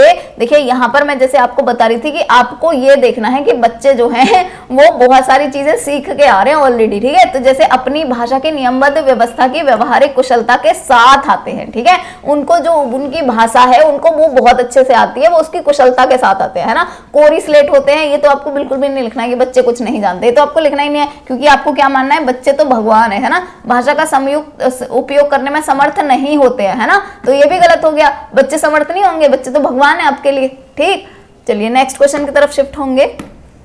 तो नेक्स्ट क्वेश्चन है कि जो बच्चे होते हैं वो अपने परिवेश से स्वयं भाषा अर्जित करते हैं। इसका एक निहितार्थ यह है कि बच्चे जो हैं उनको समृद्ध भाषिक परिवेश उपलब्ध कराया जाए। ठीक है, समृद्ध भाषिक परिवेश यानी जहां पर ज्यादा से ज्यादा भाषा बोली जा रही हो, वहां पर ज्यादा से ज्यादा बोला जा रहा हो, बेसिकली ज्यादा से ज्यादा भाषा नहीं, ज्यादा से ज्यादा बोला जा रहा हो, वहां पे बच्चे को रखाया जाए, वो वाला परिवेश बच्चे को दिया जाए, तो बच्चा ज्यादा जल्दी सीख जाएगा। नेक्स्ट क्वेश्चन है किसी क्षेत्र में एक से अधिक भाषाओं का प्रचलन कहलाता है। जहां एक से ज्यादा अधिक भाषा यूज हो रही है, देखिए एक भाषा अगर यूज हो रही है, ठीक है, तो उसको हम बोलेंगे एक भाषिता। ठीक है, क्या बोलेंगे इसको, एक भाषिता, मतलब एक भाषा। ठीक है, और जहां पर एक से ज्यादा भाषा यूज हो रही है, एक से ज्यादा भाषा यूज हो रही है, वहां पर हम क्या बोलेंगे, वहां पर बोलेंगे हम बहुभाषिता, क्योंकि बहु का मतलब क्या होता है, बहुत। ठीक है, बहुभाषिता। ठीक, आई होप आपको ये हो गया होगा क्लियर। तो एक से अधिक भाषाओं का प्रचलन क्या कहलाएगा, बहुभाषिता। बहु मतलब बहुत भाषिता। ठीक है, नेक्स्ट क्वेश्चन है बहुभाषिता का लाभ जो है वो क्या है, यानी अगर एक से ज्यादा भाषाएं बोली जा रही हैं इसका लाभ क्या है, तो कुशलता में वृद्धि होती है। जितने ज्यादा बच्चा भाषाएं सीखेगा उतने ज्यादा उसका दिमाग का विकास होगा, यानी कुशलता में वृद्धि होगी। ठीक, नेक्स्ट क्वेश्चन है हिंदी भाषा की बारीकी को सही रूप में समझने की क्षमता का विकास करने के लिए आप क्या करेंगे, तो हम क्या करेंगे, हिंदी भाषा के विभिन्न प्रयोगों से युक्त सामग्री उपलब्ध करा देंगे बच्चों को, जिससे कि वो ज्यादा से ज्यादा हिंदी भाषा का प्रयोग करें और ज्यादा से ज्यादा हिंदी भाषा को सीखें। नेक्स्ट क्वेश्चन है बच्चों के भाषा विकास की क्रमिक प्रगति का रिकॉर्ड रखने में कौन सा सर्वाधिक सहायक है। ठीक है, अगर आप ये देखना चाह रहे हो कितना कितना बच्चा सीखता जा रहा है डेली डेली, तो आप उसको कहाँ नोट करोगे, नोटबुक के अंदर। ठीक, नेक्स्ट है एक समावेशी कक्षा में भाषा शिक्षण की समस्या क्या है। समावेशी का मतलब क्या होता है, चाहे कोई कन्नड़ से आया है, केरल से आया है, चाहे कोई तमिलनाडु से आया है, चाहे कोई पंजाब से आया है, चाहे कोई हरियाणा से आया है, चाहे कोई यूपी से आया है, सबको एक ही क्लास में बैठा के पढ़ाओ। ठीक है, तो अगर सबको एक ही क्लास में पढ़ाओगे तो समस्या क्या आएगी। ठीक है, समस्या क्या आएगी, क्योंकि उपयुक्त भाषा परिवेश का निर्माण नहीं होगा, है ना। जो तमिलनाडु वाला है वो तो तमिलनाडु में ही अच्छे से सीख पाएगा, पंजाब वाला पंजाबी में अच्छे से सीख पाएगा, हरियाणा वाला हरियाणी में अच्छे से सीख पाएगा, हम यूपी वाली लैंग्वेज में अच्छे से सीख पाएंगे, है ना। तो वो परिवेश नहीं मिल पाएगा क्लास में, क्योंकि क्लास में टीचर तो एक ही होगा ना, वो सबकी लैंग्वेज में बात थोड़ी कर सकता है। ठीक, चलिए नेक्स्ट क्वेश्चन है बच्चों की जो भाषाई क्षमता है उसका जो क्रमिक प्रगति है उसके बताने में सर्वाधिक बचाने में सर्वाधिक करता है, क्या करता है, पोर्टफोलियो, है ना। पोर्टफोलियो जो होती है बच्चे की पूरी एक रिपोर्ट होती है ना। नेक्स्ट क्वेश्चन है बच्चा कौशलों के बारे में कौन सा कथन सही है, भाषा कौशलों के बारे में, सॉरी भाषा कौशल जो होते हैं उसके बारे में कौन सा कथन सही है, तो इसमें कौन सा कथन सही हो जाएगा, भाषा के कौशल परस्पर अंतः संबंधित होते हैं, ठीक है। भाषा के कौशल जो हैं यानी इस भाषा का कौशल, इंग्लिश भाषा का कौशल, हिंदी भाषा का कौशल, वो आपस में संबंधित होते हैं, एक दूसरे से अलग अलग नहीं होते, संबंधित होते हैं, ठीक है। नेक्स्ट है जनसंख्या के आधार पर संप्रेषण के प्रकार है। संप्रेषण का मतलब क्या है, बेसिकली बातचीत, ठीक है। तो अगर हम जनसंख्या के आधार पर बोले तो बातचीत जो है, जो संप्रेषण है, उसके बेसिकली कितने प्रकार हैं, 2 प्रकार है। कौन कौन से प्रकार हैं, एक है शाब्दिक और एक है अशाब्दिक, ठीक। नेक्स्ट जो क्वेश्चन है वो है बदलने की सामर्थ्य रखना किस प्रकार का कौशल है, बदलने की, ठीक है। जैसे कि हम जहां जाते हैं, जिस परिवेश में जाते हैं, हम वहां के जैसे बन जाते हैं, यानी हम खुद को चेंज कर लेते हैं। जैसे बच्चों से बात करें, हम बच्चों जैसे बन जाएंगे, अपने साथ के वालों जैसे से बात करें, हम अपने जैसी बातें करेंगे, बूढ़ों के साथ मिलेंगे, हम उनके जैसी बातें करने लगेंगे, है ना। तो खुद को जो बदलने का सामर्थ्य उसको क्या बोलते हैं, अनुकूलनशीलता बोलते हैं, कि हम अनुकूल बन जाते हैं जिसके साथ भी मिलते हैं उसके साथ, ठीक। नेक्स्ट है श्रोता हमेशा सही होता है, यह किसका कथन है। अब देखिए ये वाला क्वेश्चन ना बहुत ज्यादा इंपॉर्टेंट है, पिछली बार आरएमपीएसयू के अंदर भी आया था ये। आपको क्या करना है, श्रोता हमेशा सही होता है। श्रोता कौन होता है, जो सुन रहा होता है वो, यानी सुनने वाला, ठीक है। सुनने वाला हमेशा सही है, यह कथन किसका है ना। तो आपको क्या याद रखना है, टाइगर जो होता है, टाइगर यानी चीता जो होता है, आपको याद रखना है ये, ठीक है। टाइगर क्या बोलेगा, मैं सही हूं, मैं सुन रहा हूं, मैं सही हूं। तो आपको ये याद रखना है, श्रोता हमेशा सही होता है, यानी टाइगर हमेशा सही होता है। आपको ये करके ऐसे करके याद रखना है, ठीक है। नेक्स्ट क्वेश्चन है भाषा शून्य में विकसित नहीं होती, है ना।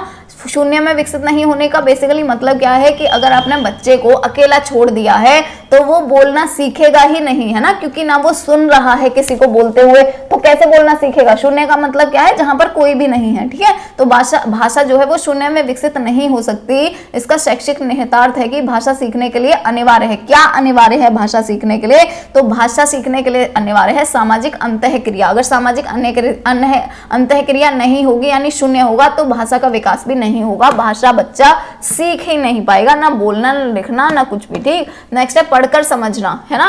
जैसे पढ़ पढ़ के बच्चे समझ रहे हैं चीजें, जैसे अभी भी आप ये पढ़ रहे हैं और समझ रहे हैं, तो इस कुशलता का विकास करने में सबसे कम महत्वपूर्ण क्या है, सबसे कम महत्वपूर्ण क्या है, कहानी पर आधारित व्याकरण समझना सबसे ज्यादा कम महत्वपूर्ण है ये। नेक्स्ट है निम्नलिखित में से कौन सा कथन प्राथमिक स्तर पर भाषा सीखने के लिए एक महत्वपूर्ण उद्देश्य की ओर संकेत करता है, तो यहाँ पर करेक्ट ऑप्शन हो जाएगा सा, यानी भाषा को अपने परिवेश एवं अनुभव को समझने का माध्यम मानना, ठीक। नेक्स्ट क्वेश्चन बढ़ेंगे तो हमारा नेक्स्ट जो क्वेश्चन है वो है कि कक्षा 1 और 2 के शुरुआती समय में पढ़ने का प्रारंभ डैश से और किसी डैश के लिए हो, ठीक है, किसके लिए हो, तो यहाँ पर जो करेक्ट ऑप्शन है वो हो जाएगा अर्थ और उद्देश्य, यानी कक्षा 1 और 2 के शुरुआती समय में, जब कक्षा 1 और 2 में आप पढ़ा रहे हैं तो वहां पर पढ़ने का प्रारंभ जो है वो अर्थ से शुरू हो और उद्देश्य के लिए हो, ठीक। नेक्स्ट क्वेश्चन है भाषा सीखने का व्यवहारवादी दृष्टिकोण पर बल देता है,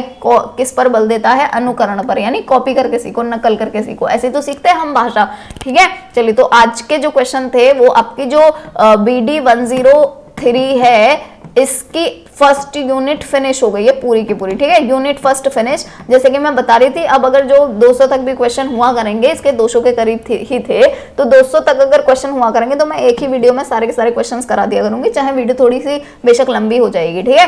तो ये आज आपका यूनिट फर्स्ट फिनिश हो चुका है। आई होप आपको वीडियो पसंद आया होगा, पसंद आया है लाइक जरूर करिएगा, चैनल को सब्सक्राइब कर लीजिएगा अगर नहीं किया है, और अपने दोस्तों के साथ भी शेयर कर दीजिएगा ताकि उनको भी इसका लाभ मिले। चलिए थैंक यू, मिलते हैं नेक्स्ट वीडियो में।